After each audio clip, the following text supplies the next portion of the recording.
Šiame kanale pasakojamos tikrais faktais paremtos istorijos. Dauguma jų gali būti šokiruojančios, baisios ar net emociškai nepakeliamos.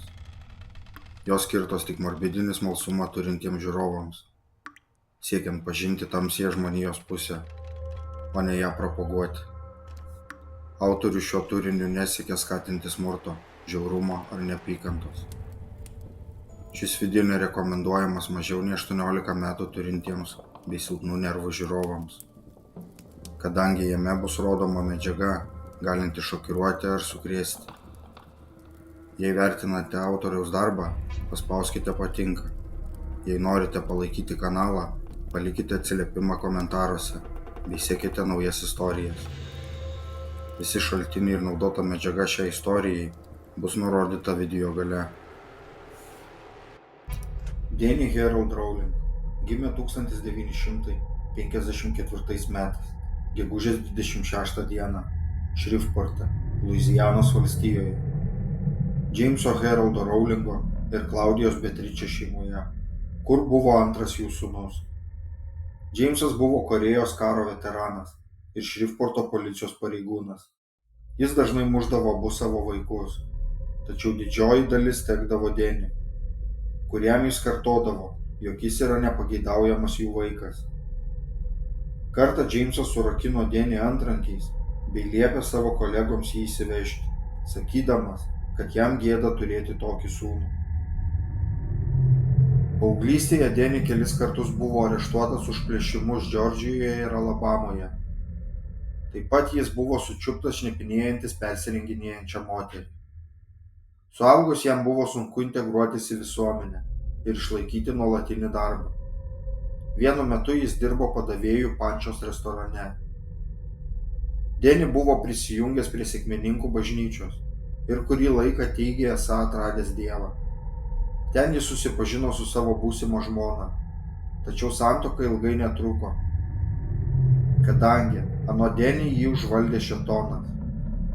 Jo buvusi žmona pateikė savo skyrybų versiją, kuri taip pat atvyko jo teismą liudyti. Danny or anybody in his family talk about demons or being visited by demons or anything like that? I never did. Būdamas už grotų, Danny Rowling užmezgė romaną su kriminalinių romanų rašytoja Sondra London, kuri vėliau parašė apie jį knygą. Vieno posėdžio metu Rowling prieš visą auditoriją Sondrai sudainavo serenadą. I recall the day I first saw you. I reached out to say I love you, but it was hard to say. I couldn't touch you. So tell me, baby, what were my words? Būtent tokios akimirkos priverčia suvokti, kokie iš tikrųjų atitrūkę nuo realybės yra psichopatai. Jis laikė tai normaliu dalyku teismo metu, kuriame yra teisiamas dėl 5 žiauriai nužudytų ir išniekintų studentų, kalbėti apie jausmus, meilę ir nedainuoti apie tai. Aukų artimieji laukia teisingo nuosprendžio. Jie norėjo, kad Rowling sumokėtų savo gyvybę, sėdėdamas elektros kėdėje, kad jo vardas išgarotų ore ir būtų amžiams užmirštas. Išaušus paskutinio žodžio minutei, kaip ir buvo galima tikėtis, kaltinamoji pusė spaudė prisiekusiuosius rekomenduoti teisėjui skirti Danny Rowling mirties bausmę. Sonia Larson. Situacija labai nemaloni. Christine Powell. Labai nemaloni. Krista Hoyt. Labai nemaloni. Manuelio Tabuados. Labai nemaloni. Tracy Paulės. Labai nemaloni. Jam reikia skirti tokią didelę mirties bausmę, kokia jis ir užsitarnavo. Tačiau tai jūsų pareiga bus atlikti šį vertinimo procesą ir pateikti jo garbei rekomendaciją dėl bausmės skyrimo. Rowling gynyba, žinoma, prašė pasigailėti, tačiau argumentų tam ne ką tesukrapštė. Ko mes prašome, tai jeigu teisėjui Morisui paskelbsite nuosprendį, kuriuo ponas Rowlingas bus uždarytas kameroje, jūs uždarysite duris, paimsite raktą, užrakinsite duris ir išmesite raktą. Štai, ko mes prašome. Pačiam Danny Rowling taip pat buvo suteiktas paskutinis žodis.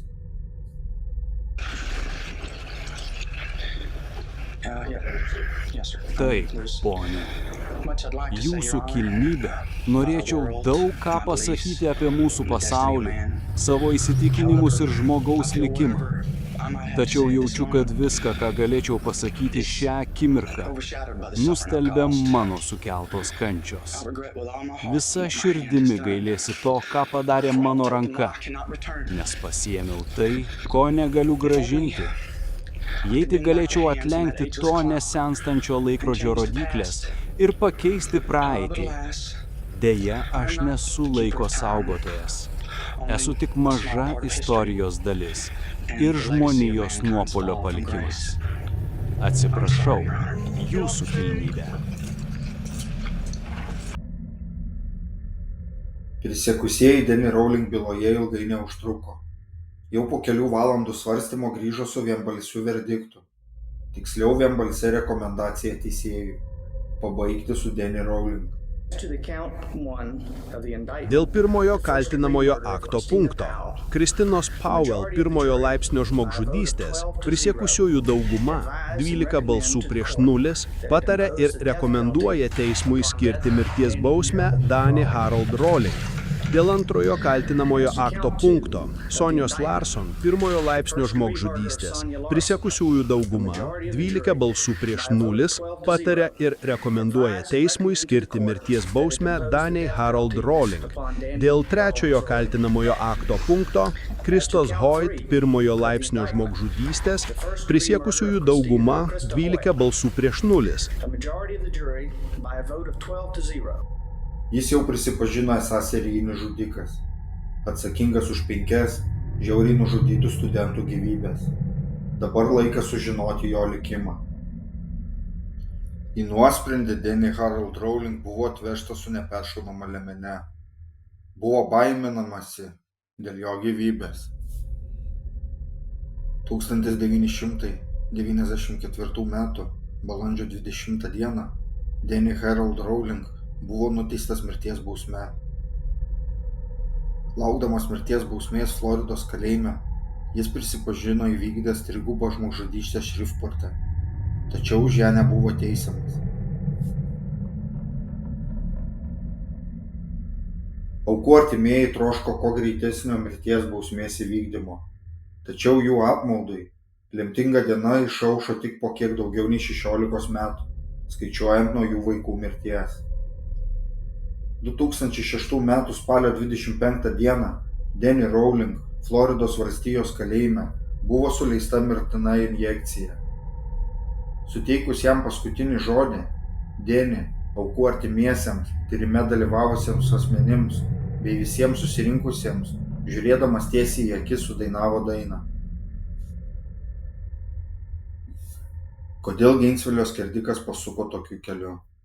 Kodėl žmogus tampa monstrišku šešėliu, kuris vaikšto tarp mūsų?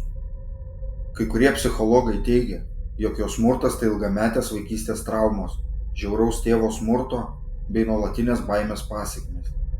Kiti sako, jog jame vyrė patologinis narcisizmas, kurį maitino giliai įsišaknyjęs poreikis dominuoti, valdyti ir būti pastebėtam bet kokią kainą. Bet tiesa paprasta ir tuo pačiu kraupi. Tūkstančiai žmonių išgyvena sunkias vaikystės, patirdami skausmą bei paniką, tačiau nevirsta žudikais.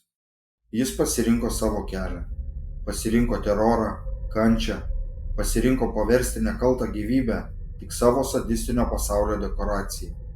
Ir už tai nėra jokios psichologinės priežasties, kuri galėtų jį pateisinti. Siaubo Lėja mano, jog Danny Rowling niekaip negalėjo atleisti savo žmonai, už tai, kad jį paliko. Dėl ko visas savo aukas rinkosi labai panašias į ją, neaukštas smulkes brunetės. Taip, lyg savo iškrypusioje vaizduotėje įsilietų ant jos, trokšdamas jai sukelti kuo daugiau skausmų, lyg keršydamas jai, kad ji jį paliko. Kristos Hoyt perdėto žiaurumo atvejis rodo, kadangi ji dirbo šerifo biure, o jo tėvas taip pat buvo pareigūnas, kad Danny įsiliejo ant jos, fantazuodamas apie kerštą savo tėvui. Ši istorija tebūnie priminimas, jog monstrai neatsiranda iš niekur. Jie auga tyloje, šešėlyje, nepastebėti, kol vieną dieną priartėja per arti. Tokios tragedijos priverčia mus žvilgtelėti į tamsą. Ne tam, kad ją šlovintume, o tam, kad niekados neužmirštume, kokia brangi yra kiekviena gyvybė, bei kokia plona kartais būna riba tarp saugumo ir siaubo. Atsisveikinu su jumis iki sekančių istorijų.